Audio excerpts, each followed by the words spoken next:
Magandang umaga po, Mayor. Magandang umaga din po, Sir. At magandang umaga sa lahat ng nakikinig sa Opo. atin ngayon. Opo, sa Negros Oriental po kasi, sa pinakahuling report po ng OCD, 20 ang kumpirmadong patay. Diyan po sa inyong city, Mayor, kumusta po so far ang inyong pong bilang ng mga sinawing palad, Mayor? Okay po, yung mga sinabing palad po dulot ng Bagyong Tinyo, ah, as confirmed, ah, 19 and merong kaming 8 na missing pa po hanggang ngayon. 19, opo, sa Canlaon City and 8 missing. Ano po ang cause of death nito pong 19 po, Mayor? Siyempre, yung cause of death nila is drowning, no, due to flash flood. Ah, Kasi yung main bridge namin along National Highway no umapaw. So pag-apaw ng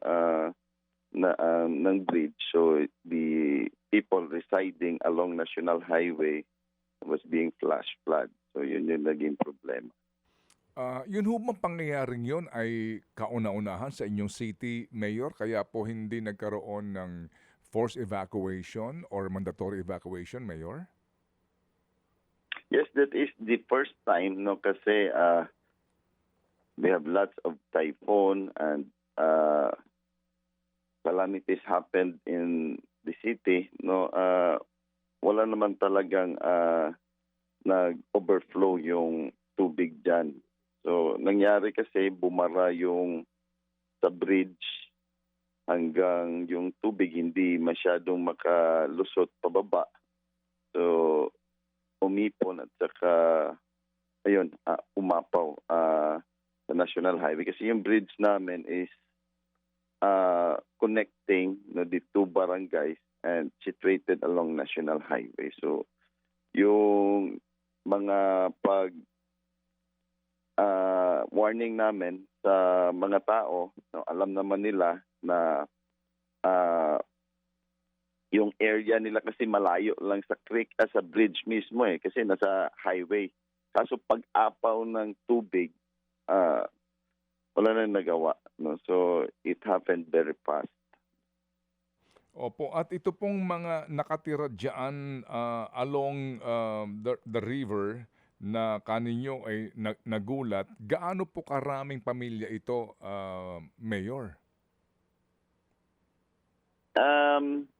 Along the river banks, no, Mm-mm. kasi ang nangyari sa Ted, walang nasawi along the river banks. Mhm. Ang nasawi is the resident along National Highway kasi pag apaw ng tubig, no, doon pumunta sa residente ng National Highway mismo. Mhm. So yung resident along the river banks, I think mga 700. So meron namang flood control.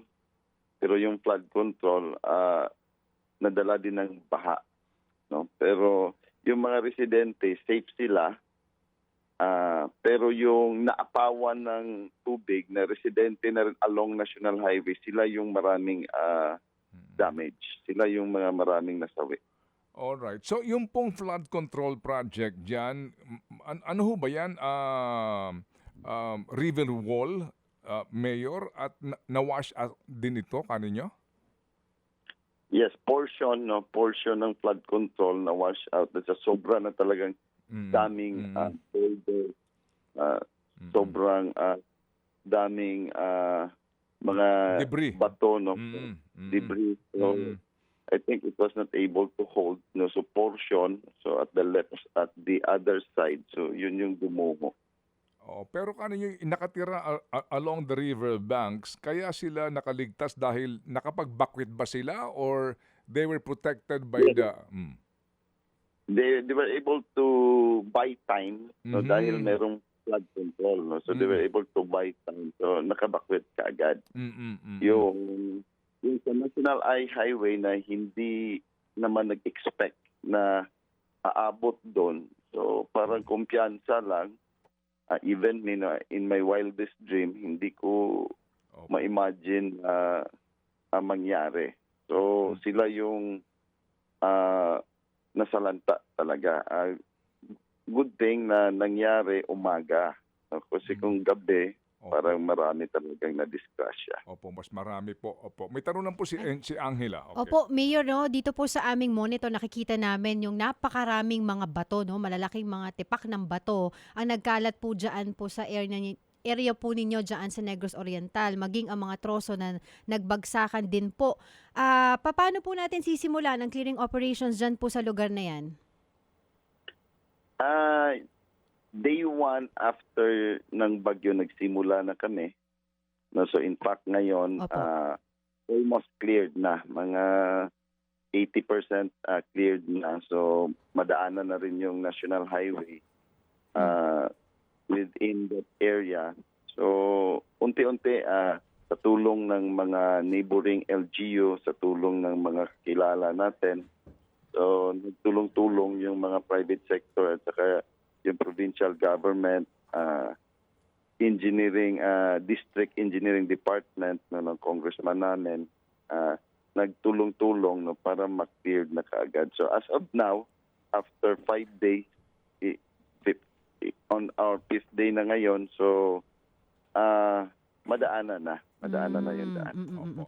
Okay, mabuti naman po kung gano'n ano. Doon po sa nabanggit nyo po kanina na 18 pa po yung mga reported missing. Matanong lang po namin, Mayor, kung ano po yung mga dahilan nito nung sila po, sabi nyo po kanina, yung iba po nalunod. Sila po ba ay nalunod habang papunta po Inanod sa rin ho ba? evacuation Inanod rin. center? Oo.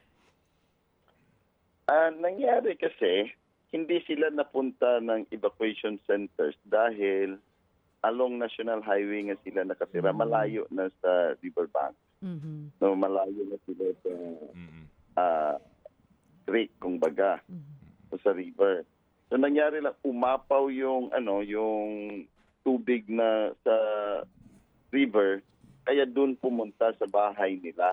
So Mm-mm. hindi naman sila, may warning kami, no, to all the residents along The river.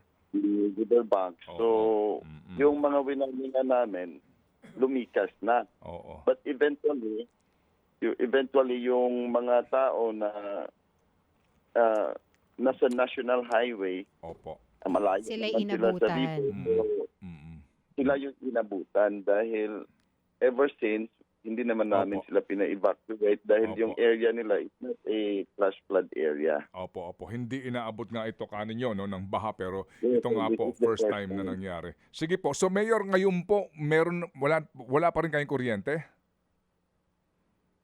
Na-restored na yung kuryente namin in 4 barangays, namely Barangay Panubigan, Binalbagan, Mabigo, and portion of Barangay Linothangan. So out of 12 barangays, 4 pa po yung na-energize namin ngayon. Opo. Meron na ho ba kayong tubig ngayon, Mayor?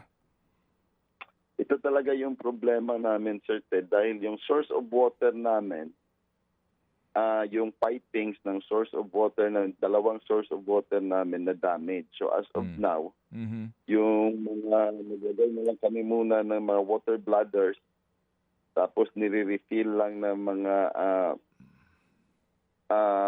water tankers namin. So kahirapan talaga kasi yung potable water namin hindi pa maka-access. So meron kaming access sa isang source lang namin that can only cater for about 60,000 liters a day. And Canlaon City is quite big. So yun lang yung source of potable water namin. And the rest, meron kaming sources pero domestic. So pahirapan ngayon dito. Buti lang yung neighboring city namin, Bayawan City, Kabangkalan City, Mm-mm. and other cities. So help us Opo. na meron kaming bladder na nilagay. So doon na muna temporarily nag-iigib yung mga tao. Okay. Ito ho ay local water district na nagbibigay po ng serbisyo ng tubig sa mga gripo ng inyong constituents, Mayor? Yes po, Sir Ted. Okay. And then, ang problema, yung source nila ng tubig, yung po ang, ano ho ito, contaminated o dam type ho ba ito na bumigay? Yung source of water namin is spring water. So Mhm. by gravity, Oo. dinala namin dito utilizing pipes. So yung problema, wash out yung mga pipes namin along the way. So Aha. mga 80% damage. So kaya nahirapan kami magpapasok ng tubig because Oo. our source of water is spring water. So that's a problem ngayon, Mayor, ano po, and definitely dapat tatawagan namin yung luwa, no? Kasi this time po kailangan niyo ma-rehabilitate yung mga pipelines ninyo coming from the source papunta po sa mga bahay, Mayor. Ganun 'yun. Yes, sir. Ted. Kaya nga nananawagan ako sa Mm. OCD Mm. Mm. na kung maaari, matulungan kami dito para ma-restore na kaagad. Mm. Kasi this is the only source of water that we have, no, in Opo. our city. So, Opo. Sige. okay pa naman yung source mo, pero yung pipings going to the city, yun yung mga nadala din ng flash flood. Opo, we commensurate po ano yung problema, Mayor. So Mayor po, sa ngayon as we speak, ilan pong individuals or families ang apektado at kinakailangan niyo pong alagaan? We have 428 families or 1,320 inside the evacuation, individual inside the evacuation centers.